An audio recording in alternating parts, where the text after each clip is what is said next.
O, bilang mga kaanib po sa Iglesia ni Cristo at sa atin hong mga kababayan. Dahil po dyan, mga kababayan at mga kapatid sa Iglesia, ang mga kapatid po sa Iglesia ay naghahanda, Nelson. Ulitin ko po ang mga kapatid po sa Iglesia ay naghahanda na magsagawa po ng rally. Magsagawa po ng rally upang ipahayag sa lahat ng mga kinauukulan na ang Iglesia ni Cristo ay pabor. Pabor po sa opinyon ng Pangulong Bongbong Marcos na hindi sumang-ayon sa isinusulong ng ilang sektor na impeachment. Dahil maraming problema ang ating bansa na dapat pong unahin ng ating pamahalaan. Ang Iglesia ni Cristo po ay para sa kapayapaan. Ayaw namin, ayaw po natin sa anumang uri ng kaguluhan na manggagaling sa kanino mang panig. Ngayon pa lamang po, mga kababayan, ay nag-oorganisa na po ang mga lokal sa buong iglesia para magkaroon ng mga malalaking pagtitipon. Nelson, para ipakita po at ipahayag, ito pong binabanggit namin na pabor kami sa opinyon ng Pangulong Bongbong Marcos na no to impeachment. Dahil ang daming ang problema ng bansa, hindi ba? Ang dapat po nating unahin, ang problema ng bansa na mas malaki. Yes. Hindi po ang impeachment. At dapat maintindihan nyo rin na ito ay para sa kapayapaan. At hindi para sa anumang kaguluhan na posibleng manggaling kahit sa anumang panig. Tama. Dapat yun ang maintindihan natin. Wala tayong pinapanigan, kundi yung pagkakaisa at kapayapaan ng bansa. Well, opo. Dito naman kasi sa sitwasyon nakikita, Nelson, ako, ito sariling opinion ko na ito ay meron talaga mga tao kasi na merong, ang tawag doon, inferior motive, may ibang motibo eh. Parang ayaw nilang makita, malungkot sila, na makita ang bansa ay nagkakaisa eh. Di ba? Pag nakita nila nagkakaisang bansa at na sumusulong, humaharap sa problema, parang anong tawag doon? Parang ginigiyagis ang puso nila. Ayaw ko makita ito. Eh hindi po, kami ni Nelson. Naku, ang gusto namin makita ang ating bansa ay nagkakaisa. Di ba? Hinaharap po ang mas malaking problema. Hindi po itong impeachment. Totoo yan. Para magkaroon na rin tayo ng pagkakataon na harapin talaga. Ano ang problema ng bansa natin? Hindi ba? Ayan. Kung araw-araw kayo na sumusubaybay dito, kabisadong nyo na. Hindi po ba? Na number one, ang mahal ng bilihin. Bagsak ang ating agrikultura. At ang solusyon natin, importasyon ng importasyon. Yan ho ba? Yan, hindi ba priority ang tiyan? Ang kakainin ng mga mamamayan? Hindi ba yan dapat ang inuuna? Hindi ba, Jen? Sino pang makikinabang kung impeachment ang pag-uuna natin ng pansin?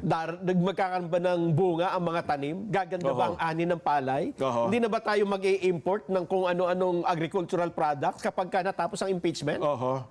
Kaya again sa mga kabubukas lamang na kanilang radyo, ng kanilang telebisyon, at ng kanila po mga social media account, inuulit po namin kami ni Nelson ay tumanggap na po ng mga tagubilin, at ngayon pa lamang, ang mga kapatid po sa iglesia ay naghahanda na magsagawa ng rally upang ipahayag sa lahat ng kinauukulan na ang Iglesia ni Cristo ay pabor sa opinyon ng Pangulong Marcos na hindi sumang-ayon sa isinusulong ng ilang sektor na impeachment. Gaya na pinanood natin, Nelson, ang Pangulong Bongbong pa ay no to impeachment. Bakit po? Dahil po maraming problema ang ating bansa na dapat pong unahin ng pamahalaan.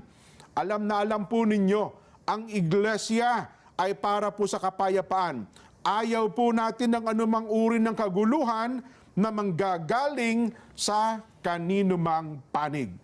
Sana po ay maliwanag at malinaw po sa lahat yan, Nelson. Yan po ang dapat ay palaganapin natin sa lahat ng ating mga kababayan.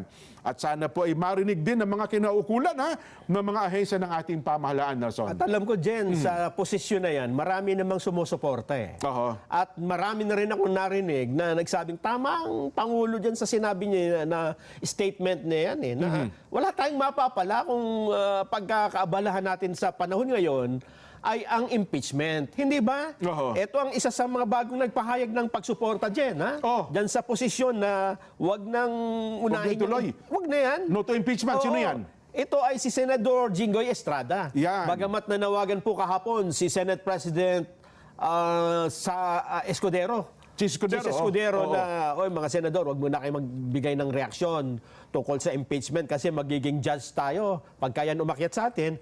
Pero nagsalita rin si Senador Estrada dyan eh. Ha?